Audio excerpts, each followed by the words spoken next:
of their continued success. So what we have some goodies here, and we're going to tell you what they are because it's some of our favorite treats. So this is a homemade by Yateki cinnamon sugar log roll. They're really yummy. And these are chocolate-covered potato chips made by me, and they're my favorite in case you want to know. And then, of course, we have homemade brownies. Made by me, again. And we both like brownies. Both love brownies. And, of course, ice cold, yummy milk. So wash it all down.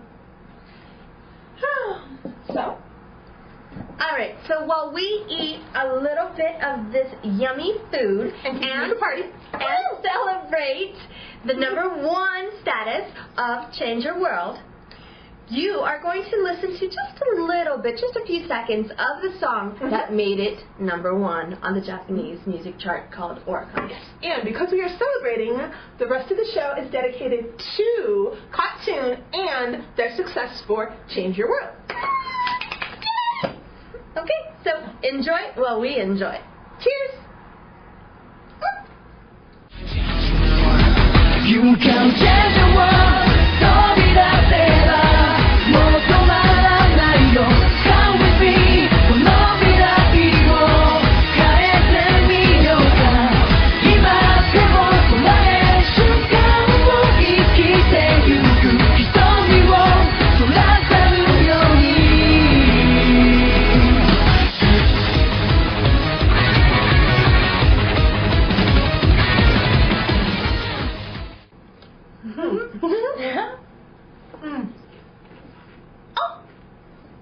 We're back.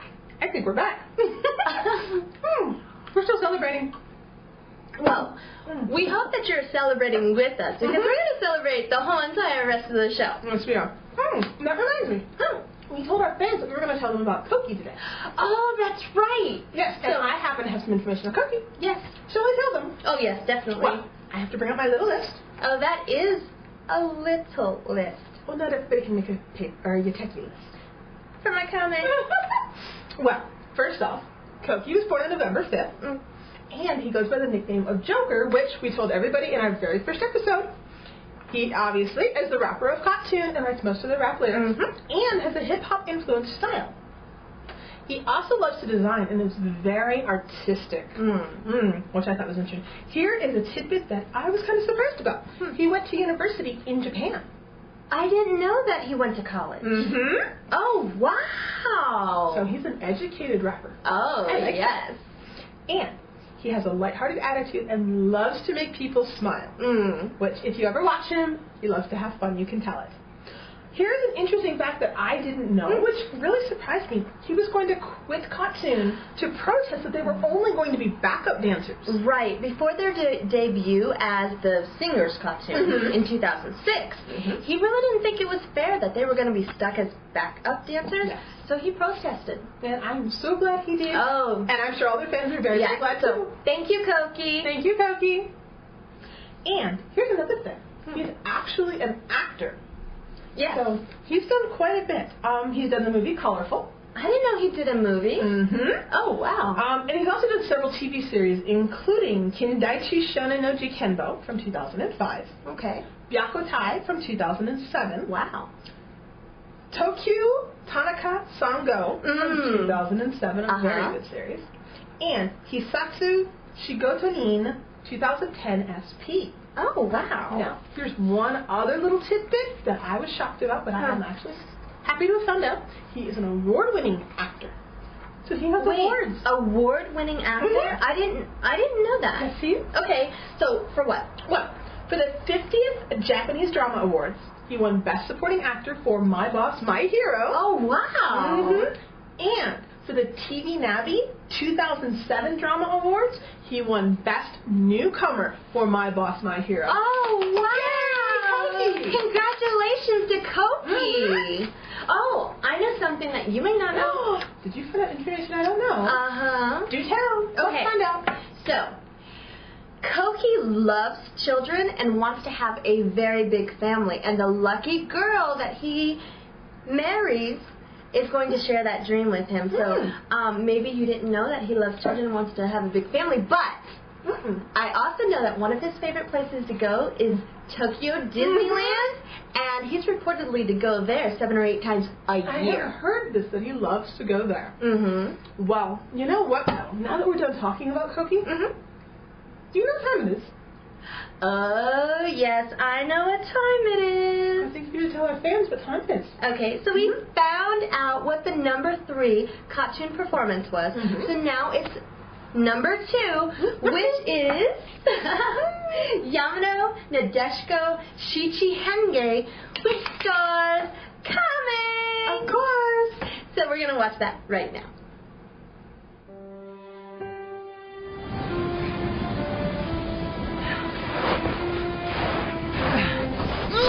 ねえ恭平、世間は関係ないのよ。親も関係ない。周りに騒がれる自分が嫌いなら、あんたが好きな自分を探したら。なんで俺がこんな目に。おいくつですか？お姉さんたちと一緒に遊ぼうよ。バカめ、客の相手してこい。ちょっと愛想振りまいてりゃいいんだからさ。減るもんじゃないんだからさ。いいもの持ってんだから使えよ。だからさ、言ってんじゃん。あのお兄さんが来ないと注文しない。ご注文は私が受けたまりさっきから聞いてれば言いたい放題ですね、お客様。ちょっとは静かにしてろよ、てめえら！おい！すいません。お前何やってん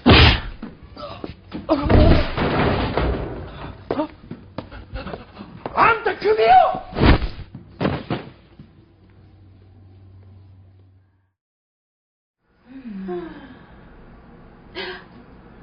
Pepe, look.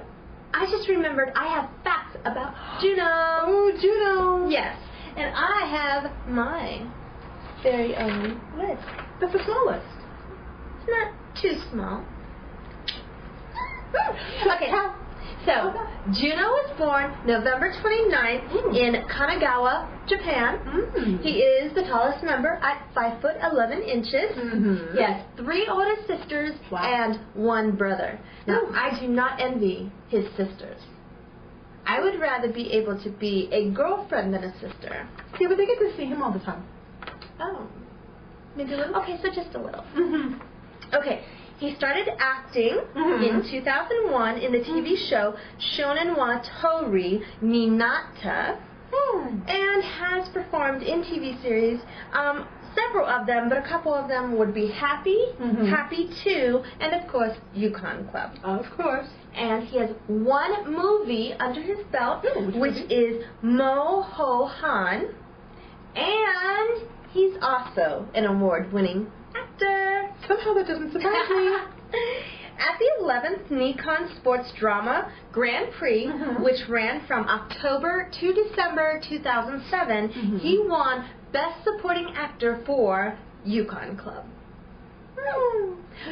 So talented. Yes, and he has done endorsements too. Oh, yes. For instance, NTT Docomo, Roto Lip Balm, Lotte gum, and crunchy chocolate. I've never wanted a candy bar so bad in my life. And then just a couple of things that you may not know is, for instance, he is a trained tap dancer, as evident on No More Pain. And he is a wonderful tap dancer. I love watching him tap. And he's the gymnast of the group, so he does back layouts and back tucks and things of that nature. Yes. And he's the one that mostly does it in their videos. Yes, he does. Now, one sad fact, but kind of a successful fact at the same time, is that in 2006, when he was rehearsing to do Dream Boys, he sustained a very serious back injury and was hospitalized. Yes. Wow. But he recovered and was able to return to actually perform in 2006 Dream Boys, which is a stage theater production. And he did an amazing job in that too. He didn't even know he was injured. And I absolutely love watching him tumble. Oh, yes. I can't believe that he was injured, though. That just amazes me. So, do you have anything to add? Well, I have nothing to add about Juno. Unlike you, I don't have any interesting little side facts that I found out. But I do have information about ukiyo-e. Oh, the Japanese art. Yes. Yes, I was looking forward to this. Yes. So, we have a very special treat for you. We are going to show you several images of ukiyo-e while we tell you all about its history and the artwork, which is truly amazing to see. There are many ways to define ukiyo-e. It is thought of as a school of art, a genre of art, a kind or type of art, such as woodblock prints or certain kinds of paintings, especially images of actors in quotations. It is also seen as a style of art, or a certain way of painting or making prints. Prints allowed an artist to produce images easily. Thus, by concentrating on making prints, an artist who wishes to sell his work has more to sell. Ukiyo-e was the first school in Japan to be composed almost entirely of artists living on the mass sale of their work, rather than by serving a select clientele or a single patron. For this reason, ukiyo-e artists could be classified not only as artisans but also as merchants. One thing most scholars who try to define ukiyo-e will agree upon, whether ukiyo-e is a school, style, or genre of art, is that it developed in the city of Edo, which is now Tokyo, in the Tokugawa period, from 1615 to 1868. Ukiyo-e was the art which portrayed the floating world during the Tokugawa period, and in turn it was seen as a safety valve by which the Tokugawa shogunate released the pressure building up among the chonin, or merchant class of Edo, Japan, under its repressive social system. The shogunate allowed the floating world to exist and to develop because it needed to placate the chonin even if it despised them. So hence, ukiyo-e captured slight images and glimpses of this floating world. Wow, those ukiyo-e are beautiful and elegant. I know. I mean, you almost think that they were done in nowadays, but they're from hundreds of years ago. Yeah. And they're amazing pieces of artwork. Yes, but do you know another piece of artwork from Japan? What artwork are we referring to? Anime and manga. Anime and manga. What? Didn't I think of that? And this anime that you see right in front of you is Ranma 1/2. Which is a very good series. Now, the storyline goes that Ranma and his father Genma go to Jisenkyo Springs in China to train in martial arts. Yes. However, once they're there, oh boy, something really strange happens. Yes. They actually both end up falling into cursed pools, which is all Jisenkyo has. Ranma falls into the spring of the drowned girl. And Genma falls into the pool of the drowned panda, which means when each of them are splashed with cold water, they turn into a girl. Ranma's a boy. Yes, and Ranma's he turns a boy. into a girl. And then Genma, obviously a grown man, turns into a panda. Yes. But that is not all. There are plenty of other characters in the series who also turn. Like Shampoo. Oh, yes, Shampoo. She turns into a cat, which Ranma hates cats. Deathly afraid of cats. So there's a few scenes in there where it's interesting to see him scared of cats. And then you have Moose, and Moose turns into a duck. Moose is a boy, but he turns into a duck. And Moose is in love with Shampoo. Who's in love with Ranma. Ranma. Yes. And she hates the girl Ranma because she does not know that it's actually Ranma the boy. Yes. And then, of course, we have the pig. Ryoga, which he's a boy who went after Ranma, his rival, and accidentally gets thrown into one of the pools because of Go Ranma and the panda fighting at Shisenkyo. And now when splashed with cold water, he turns into a black potbelly pig. And he is so cute. And of course, Ryoga loves Akane, which is Ranma's fiance, which their dads got them together. Yes, and Ranma and Akane really don't get along all that